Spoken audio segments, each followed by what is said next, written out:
Kubuat hancur kewibawaan suamiku yang seorang lurah terpandang, dan aku bungkam mulut ibu mertua dengan kusebarkan. Aku, Sasa, duduk di tepi ranjang sambil menatap kosong ke arah cermin besar yang tergantung di dinding kamar. Mataku memandang bayangan diriku sendiri, seorang wanita berusia 30-an dengan senyum yang selalu terlihat sempurna di depan orang lain. Tetapi di balik pintu kamar ini, aku hanya seorang istri yang merasa semakin asing dengan rumah tangganya sendiri. Mas Awan, suamiku, adalah seorang lurah yang sangat dihormati di kota ini. Setiap hari, ia pergi pagi-pagi sekali ke kantor kelurahan dan setiap malam ia pulang membawa cerita-cerita tentang warganya yang mengagumi kepemimpinannya. Semua orang mengenalnya sebagai sosok yang ramah, bijaksana, dan penuh dedikasi. Namun, bagiku, Mas Awan hanyalah seorang suami yang semakin jauh dari kehidupanku. Kadang-kadang, aku bertanya-tanya apakah ia benar-benar mencintaiku, atau hanya menjalani pernikahan ini sebagai formalitas belaka. Ibu mertuaku sering berkata bahwa aku tidak cukup baik untuk menjadi istri seorang lurah. Kamu harus lebih sabar, Sasa, katanya suatu sore ketika aku mengeluh soal sikap Mas Awan yang dingin. Anakku itu bekerja keras demi keluarga ini. Jangan banyak mengeluh. Tapi aku bukan pengeluh. Aku hanya ingin sebuah hubungan yang jujur. Beberapa bulan terakhir, Mas Awan semakin jarang berbicara padaku. Ia sering pulang larut malam dengan alasan rapat atau urusan mendadak di kantor. Ketika kutanya, ia hanya menjawab singkat, "Ada pekerjaan penting, kamu nggak usah khawatir." Tapi aku khawatir, sangat khawatir. Semua keraguan itu mulai terjawab ketika suatu siang, Mas Awan lupa membawa ponselnya. Aku sedang membersihkan meja kerjanya ketika ponsel itu berbunyi. Awalnya, aku tidak berniat melihat isi pesannya, tapi rasa penasaran yang sudah lama terpendam membuatku tak bisa menahan diri. Aku membuka layar ponselnya, dan apa yang kulihat membuat jantungku seperti ditusuk ribuan jarum. Di sana, ada deretan pesan mesra antara Mas Awan dan seorang wanita bernama Nisa. Pesan-pesan itu dipenuhi kata-kata manis dan janji-janji untuk bertemu. Aku bahkan menemukan foto mereka berdua di sebuah restoran mewah, tertawa bersama seperti sepasang kekasih yang bahagia. Tubuhku gemetar hebat. Aku tidak percaya ini. Suamiku, seorang lurah yang selalu tampak taat pada agama dan keluarga, ternyata telah mengkhianatiku dengan wanita lain. Rasa marah, sakit hati, dan kecewa bercampur menjadi satu.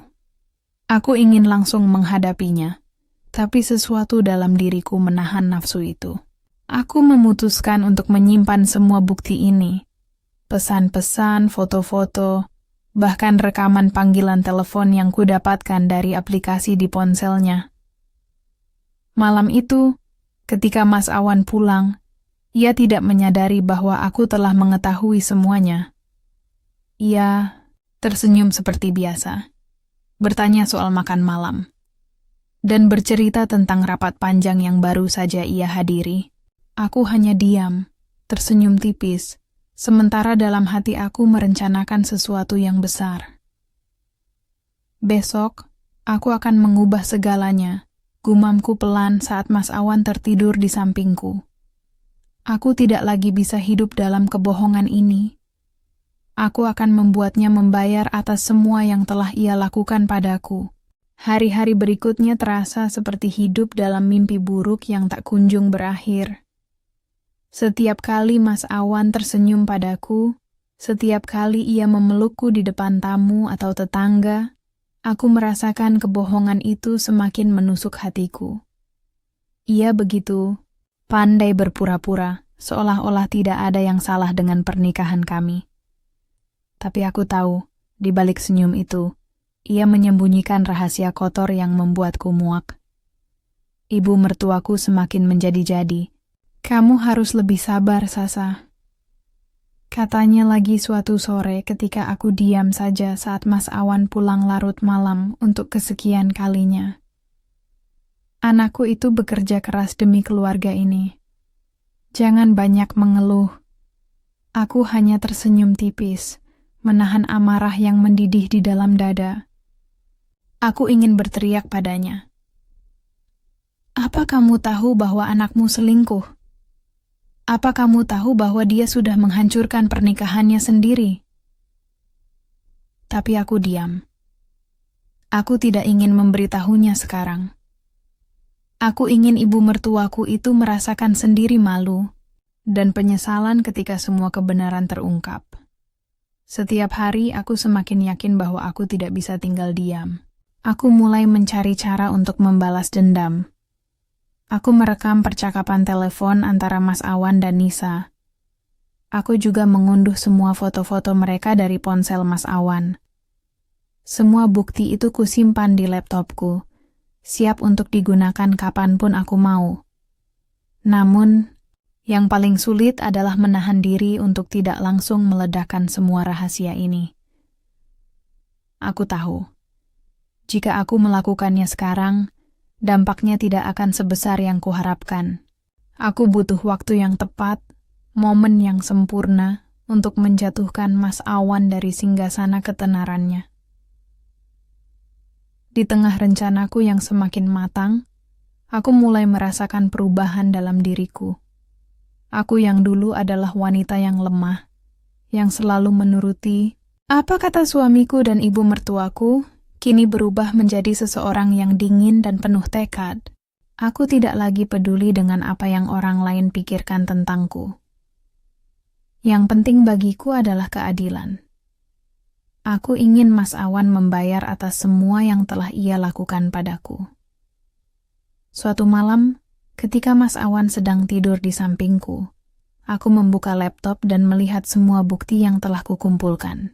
Foto-foto mereka, rekaman percakapan, bahkan video pendek ketika mereka tertawa bersama di sebuah restoran. Semua itu membuat darahku mendidih. Aku membayangkan wajah Mas Awan ketika semua ini terungkap, ketika nama baiknya hancur dan semua orang mengetahui siapa dia sebenarnya. Besok aku akan mulai. Gumamku pelan, menatap layar laptop dengan mata yang penuh kemarahan. Aku akan membuatmu membayar, Mas Awan. Dan aku akan membungkam mulut ibu mertuaku yang selalu merendahkanku. Malam itu, aku tidak bisa tidur. Aku terus memikirkan rencanaku. Bagaimana cara mengungkap semua kebohongan Mas Awan kepada dunia. Aku tahu, ini adalah langkah yang tidak bisa kubatalkan. Begitu semuanya terungkap, hidup kami tidak akan pernah sama lagi. Tapi aku sudah siap. Aku sudah lelah hidup dalam kepalsuan ini. Pagi harinya, aku bangun lebih awal dari biasanya. Mas Awan masih tertidur di sampingku, dengan wajah yang tampak damai seolah-olah ia tidak memiliki dosa apapun. Aku menatapnya sejenak, mencoba membayangkan bagaimana reaksinya ketika semua orang mengetahui siapa dia sebenarnya. Kemudian, aku beranjak dari tempat tidur dan duduk di depan laptopku. Aku mulai menyusun postingan di media sosial. Aku menulis sebuah cerita panjang tentang kehidupanku sebagai istri seorang lurah yang ternyata hanyalah topeng belaka. Aku melampirkan foto-foto Mas Awan dan Nisa, rekaman percakapan mereka, serta tangkapan layar pesan-pesan mesra mereka. Semua bukti itu kuberikan judul besar. Lurah terkenal kota ini ternyata selingkuh dengan teman kantornya. Sebelum menekan tombol posting, aku sempat ragu sejenak. Apakah aku benar-benar siap untuk melakukan ini? Apakah ini akan merusak reputasi Mas Awan sepenuhnya? Tapi kemudian aku ingat semua penderitaan yang telah kualami selama ini. Kebohongan, pengkhianatan, dan perlakuan buruk ibu mertuaku. Aku menarik napas dalam-dalam, lalu menekan tombol itu. Beberapa detik setelah postingan itu muncul, notifikasi Anda mulai berdatangan. Awalnya hanya beberapa komentar dari teman-teman dekatku, tetapi tak lama kemudian, postingan itu mulai viral. Warga kota yang selama ini mengagumi Mas Awan sebagai lurah yang bijaksana dan taat, mulai ramai membicarakan skandal ini. Beberapa akun berita lokal bahkan mulai mengutip postinganku, membuat ceritaku semakin tersebar luas. Mas Awan baru menyadari ada sesuatu yang salah ketika teleponnya mulai berdering tanpa henti. Ia bergegas ke ruang tamu, wajahnya pucat saat melihat ponselnya dipenuhi panggilan masuk dan pesan dari orang-orang yang tidak dikenalnya. Aku mengamati semuanya dari balik pintu, sambil tersenyum dingin. "Ada apa ini, Sasa?" tanyanya dengan suara gemetar. "Kenapa semua orang menelponku?" Aku melangkah mendekat, menatapnya dengan tatapan dingin yang belum pernah ia lihat sebelumnya. "Kamu tahu persis apa yang sedang terjadi, Mas Awan," kataku dengan nada datar. "Semua orang sekarang tahu siapa kamu sebenarnya." Mas Awan terdiam.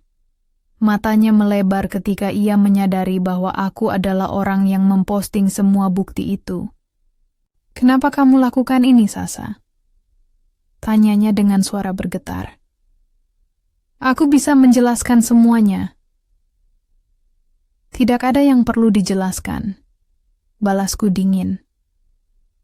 "Aku sudah cukup lama hidup dalam kebohonganmu. Sekarang, giliranmu untuk merasakan apa yang aku rasakan selama ini." Ibu mertuaku, yang biasanya selalu menyalahkanku atas segala sesuatu, tiba-tiba muncul di ruang tamu. Wajahnya penuh amarah saat ia berteriak padaku. "Apa yang kamu lakukan, Sasa? Kamu sudah merusak nama baik keluarga ini." Aku tertawa sinis. "Nama baik keluarga? Apa kamu pikir keluarga ini punya nama baik sejak awal? Suamimu selingkuh, Bu. Dan kamu selama ini hanya menyalahkanku tanpa tahu apa yang sebenarnya terjadi." Ibu mertuaku terdiam.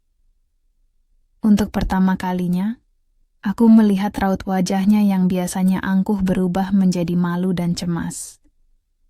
Ia tidak bisa berkata apa-apa lagi. Semua tuduhan dan celaannya selama ini akhirnya berbalik pada dirinya sendiri. Sementara itu, di luar rumah, warga mulai berkumpul. Mereka membawa spanduk dan poster, menuntut agar Mas Awan turun dari jabatannya sebagai lurah.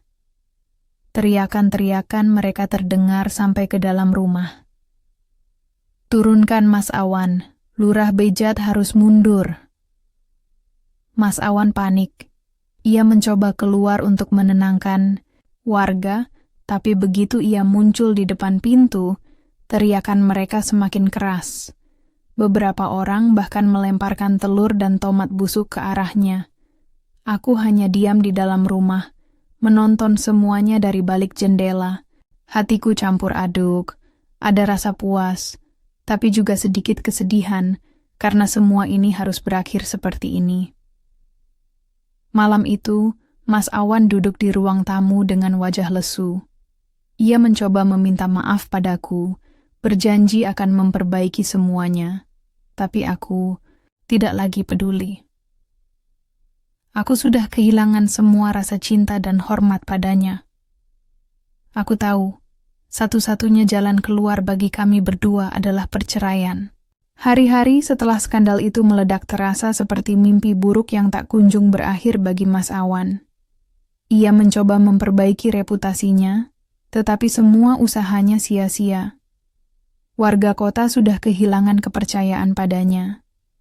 Beberapa kali ia muncul di media lokal, memberikan pernyataan bahwa ia menyesali perbuatannya dan akan memperbaiki hubungan rumah tangganya. Namun, aku tahu itu semua hanyalah sandiwara belaka. Aku tidak lagi bisa percaya padanya. Aku pun mulai mempertimbangkan langkah selanjutnya dalam hidupku. Setelah semua yang telah terjadi, aku tahu bahwa tidak ada jalan lain selain bercerai. Aku tidak ingin melanjutkan hidup dengan seseorang yang telah mengkhianatiku, apalagi dengan cara sekejam itu. Aku juga tidak ingin tinggal di kota ini lebih lama lagi, kota yang penuh dengan kepalsuan dan tekanan. Suatu sore, ketika Mas Awan sedang rapat dengan pengacaranya untuk membahas situasi ini, aku duduk sendirian di ruang tamu. Aku merenung tentang masa depanku. Aku tidak ingin lagi hidup dalam bayang-bayang ketenaran suamiku, atau menjadi korban dari omongan orang-orang. Aku ingin hidup yang lebih tenang, jauh dari drama dan kebohongan. Aku memutuskan untuk pulang ke desa tempat orang tuaku tinggal. Di sana, aku bisa memulai hidup baru tanpa beban masa lalu. Aku menghubungi ibuku lewat telepon, dan ia langsung menyambut kabar itu dengan gembira.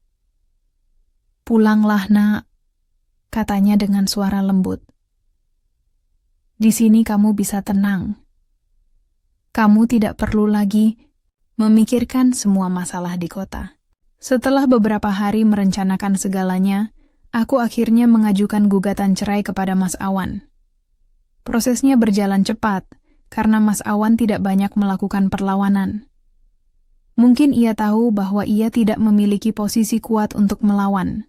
Kami sepakat untuk tidak saling mengganggu satu sama lain setelah perceraian ini resmi. Pada hari terakhirku di rumah itu, aku mengemas barang-barangku ke dalam beberapa koper besar. Aku tidak membawa banyak barang, hanya pakaian, buku-buku favorit, dan beberapa kenangan penting dari masa kecilku. Ketika aku selesai mengemas semuanya, aku berdiri di tengah ruang tamu untuk terakhir kalinya, menatap sekeliling dengan perasaan campur aduk. Ini adalah rumah yang pernah kusebut sebagai tempat tinggalku, tapi sekarang ia hanya terasa seperti sebuah bangunan kosong tanpa jiwa. Mas Awan tidak ada di rumah saat aku pergi. Ia sedang menghadiri pertemuan darurat di kantor kelurahan untuk membahas masa depan jabatannya. Tidak apa-apa bagiku. Aku tidak ingin bertemu dengannya lagi. Aku hanya meninggalkan secarik surat singkat di atas meja makan. Kita sudah sampai pada akhir cerita kita, Mas Awan. Semoga kamu bisa belajar dari semua ini. Aku memilih untuk pergi dan memulai hidup baru. Jangan coba-coba menghubungiku lagi. Dengan hati yang lega, aku naik ke dalam mobil yang sudah menungguku di depan pintu. Aku melihat rumah itu untuk terakhir kalinya melalui kaca spion, lalu memutar pandanganku ke depan. Perjalanan panjang menuju desa orang tuaku menanti, tapi aku merasa ringan, seolah-olah beban besar yang selama ini menekan pundakku akhirnya terangkat. Perjalanan dari kota ke desa tempat orang tuaku tinggal terasa lebih lama daripada biasanya.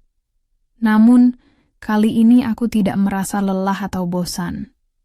Sebaliknya, aku merasa lega, seolah-olah setiap kilometer yang kulewati membawa aku semakin jauh dari beban masa lalu dan semakin dekat dengan kedamaian yang selama ini kucari. Ketika mobilku memasuki desa, aku langsung disambut oleh pemandangan yang sudah lama tidak kulihat, sawah-sawah hijau yang luas, jalan setapak berdebu, dan deretan rumah sederhana yang dikelilingi oleh pepohonan rindang. Udara di sini begitu segar, sangat berbeda dengan polusi dan hiruk-pikuk kota yang selama ini kuhuni. Aku menghirup dalam-dalam udara pedesaan itu, merasakan ketenangan yang belum pernah kurasakan sebelumnya. Ibu dan ayah sudah menungguku di depan rumah. Wajah mereka berseri-seri ketika melihatku turun dari mobil. "Selamat datang di rumah, Nak," kata ibu sambil memelukku erat. Aku bisa merasakan kasih sayang yang tulus dari pelukan itu. sesuatu yang sudah lama tidak kurasakan.